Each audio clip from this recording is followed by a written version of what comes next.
নমস্কাৰ, tips and tricks নামৰ চেনেলটোলৈ আপোনাক স্বাগতম জনাইছোঁ।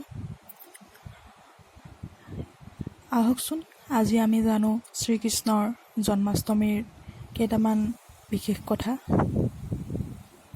শ্ৰীকৃষ্ণৰ প্ৰিয় পোছাকৰ বিষয়ে আমি আজি জানো আহক।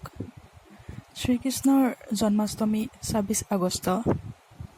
শ্ৰীকৃষ্ণৰ প্ৰিয় ৰং হৈছে ৰঙা, হালধীয়া, গুলপীয়া, নীলা আৰু জন্মাষ্টমীত এই পোছাক পিন্ধিলে শুভ বুলি ধৰা হয়।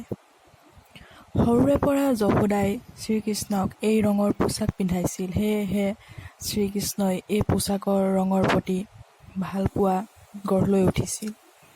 সেয়েহে জন্মাষ্টমীত এই ৰঙৰ পোছাক পিন্ধিলে শুভ হয় বুলি বিশ্বাস কৰা হয়। ইয়াৰ পাছতে আহিছে গোপীচন্দন।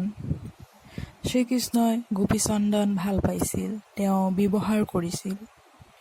সেয়ে জন্মাষ্টমীত আপোনালোকে গোপীচন্দন ব্যৱহাৰ কৰিব পাৰে। গোপীচন্দন কপালত লগালে মানসিক অশান্তি কমে আৰু শান্তি লাভ কৰে বুলি বিশ্বাস কৰা হয়। আন এটা বস্তু হৈছে বাঁহী।